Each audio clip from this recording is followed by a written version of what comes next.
Welcome to another exciting episode of the $1 Million Peddlers. I'm Papergoy. And I'm Mr. Magazine. Welcome all the new people to the channel. Definitely appreciate having you aboard. I'm Papergoy. I've got a day job. I work out of my house, so one-man band type situation with about 40,000 items up between eBay and Amazon, and you are not Papergoy. Nope, I am Mr. Magazine, and I have the big warehouse, about a dozen employees, and over 500,000 items listed. What is that I see behind you? Is that one of your death piles? It looks like my backyard, actually, right now, yeah. Death piles, scared piles, whatever you want to call them, project piles, whatever it is you want to call them. Do you have one? I have many. Every employee has one and has had one over the years, so it's a common thing for us. And roughly how many items would you say realistically you have that are unlisted? That are worth listing? Oh, geez, I'm going to guess... 500,000? I was going to say at least 250,000 to 500,000 items, yeah. And I would guess if I've got 40,000 items listed online, I've got probably 50 to 75,000 unlisted, realistically. So I think that's pretty much the going rate of long-time sellers. Yeah. You end up with as much unlisted as you have listed. Yeah, and especially items like sports cars and comics, they add up, and you don't realize how many are in these boxes. So yeah, I mean, closer to 500,000. Probably, yeah, actually, yeah, because if you have 300 comics in a box, 10 boxes. Right there, you are 3,000 alone. And what is a monster box of cards? 5,000. 5,000. You got 10 of those. You're at 50,000 right there alone if they're worth listing individually. Sure. Yeah. So we've all got tons of items unlisted, and there are a lot of people out there that say that you shouldn't have those for a multitude of reasons. One reason being that you're tying money up in them, right, which you've invested the money in them, and that is absolutely true. I would agree that you shouldn't have them if you are paying for storage. Thank you. Well, because you start getting into those storage units, and what does a storage unit run nowadays? Any idea? I mean, the cheapest is going to be $100 for a small one, like at a U-Haul. I think 75, 80. I think they're pretty much $100 at this point with everything. Yeah, so you're paying $1,200 a year minimally on that, and if you're storing $10,000 worth of stuff that you never get to, right. And how old would you say some of the items in your death piles are? Well, I think they go back 10 years probably, some of them. Yeah, and I've got stuff in the garage from when I first started, which, 2002 or so. So we're going back 20 years on some of my stuff. Yeah. If I'd been paying for storage all that time, right, I would have been better off throwing the stuff away. I think the good news about it is as you live and learn, you get smarter as the years go on. I think our future death piles would be less and less. Meaning you're going to buy smarter. You may not buy that item anymore, that lot, because, hey, I still got this lot. We're never going to get it on. Or now that some of the stuff doesn't make you a lot of money, and therefore it sits as well. So, or too difficult to list, too time-consuming for the payoff. So. However, I would say there are advantages to death piles. And I was thinking about this the other day.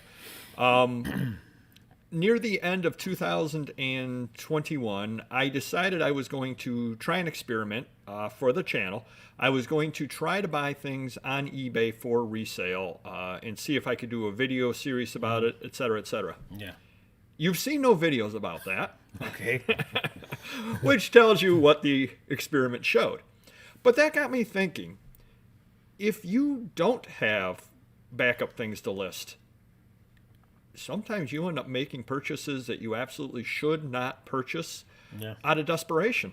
True. Because if you think about it and you don't have anything to list, you're going to be out there and you're going to end up overpaying on things. Yeah. And it's kind of the thing we've talked about before, where people will go to an auction and buy things at a physical auction when they're actually out there, or a flea market or whatever, because, I've already driven an hour and a half. I don't want to come out for nothing. Right. And you end making poor purchases just because you're there.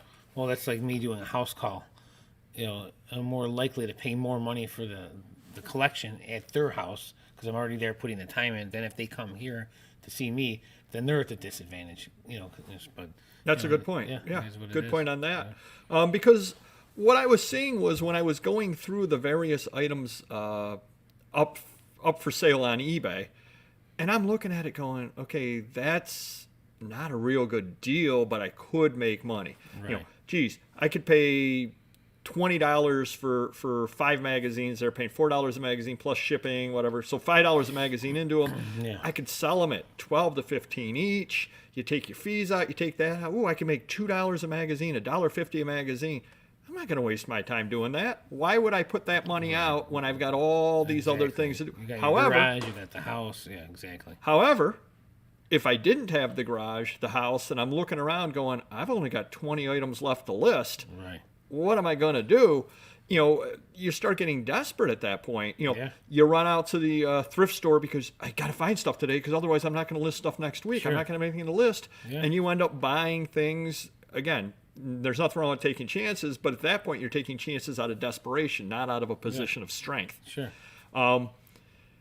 The advantage, I would say, is that you and I will never have to rush off to a thrift store worried that we're not going to have anything to list next week.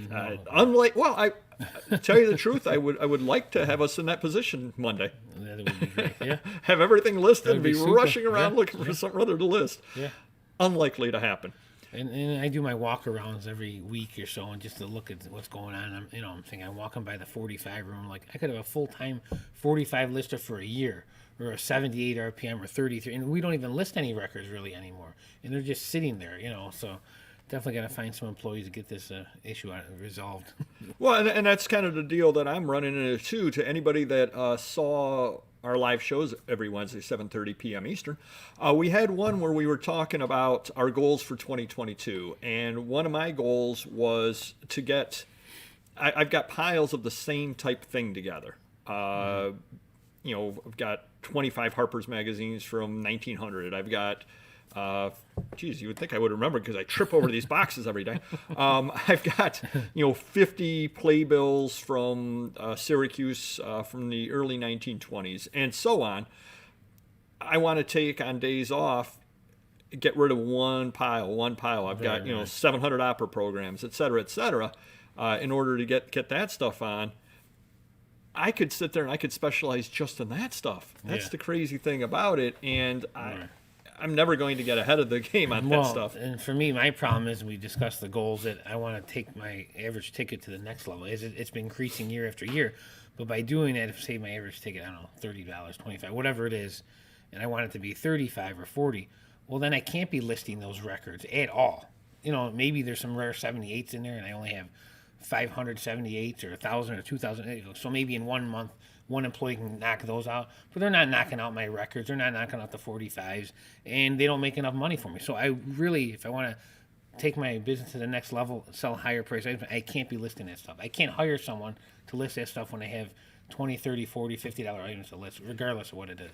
And that is another negative of the death piles, is a lot of the stuff that were purchased in the old days where we were looking at a smaller profit margin and being fine with it. Right. Yeah. And we bought it super cheap. I'm sure those 45s, I paid pennies for hundreds of thousands of them, and that's great. But if they sell for $8 to $12 and I have to pay someone to do that, why would I do that when I have $30 and $40 items to list? Yep. And we also discussed on the live show about how I've got that kind of thing sitting back, and I'm going to be listing on Amazon because it's already bought and paid for. Right. But you're listing on an Amazon, a comic book $4, $5, $6 plus shipping. So you're listing at $8 to $10 comic book, but you're taking yourself away. In another video, we had talked about opportunity cost. Yeah. You're taking yourself away from listing better things. Right. So it's almost like I have to dedicate an hour a week to just listing back Amazon stuff. Well, and my packer too, we sell these bound volumes. Remember that one deal we picked up all? Mm-hmm. And those are great. They could sell for $50 to $100. And we had one employee put a ton of them on. We still have a lot more of them.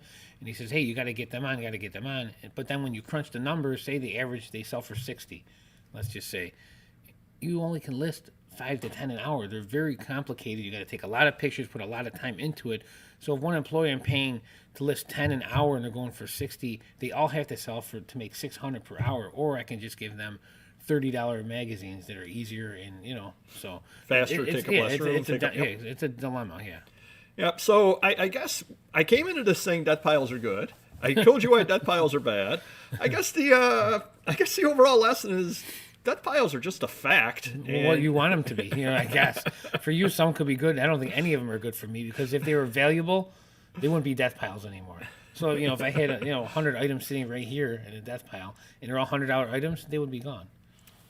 For the exception of that one box with all those cells, remember those? Yep. I got those sitting there, so that's a good death pile. But 9 out of 10 are bad death piles. Well, comment down below your feelings on death piles. I guess it comes down to they can be good, they can be bad. They're good because they protect you from going out and overpaying on things, because you never will be in the situation where you absolutely need to buy things. And when you're buying out of need, you end up overpaying. Yeah. When you're panicking and you're like, oh my goodness, what am I going to possibly do? They're a good thing, and it's bad to buy out of that. Mm-hmm. On the other hand, as they pile up more and more, especially with the older stuff that's lower valued stuff, they're sitting there, yet you're never really going to get rid of them unless you can wholesale them out in some manner. Right. Which obviously can always be done, but even that takes a lot of time. So do comment down below what you think about death piles, because I guess we all have a weird relationship with them. We have them, but we don't necessarily want them. But enough about kids. We will see you next video. Hit the like button. Take care. Bye-bye.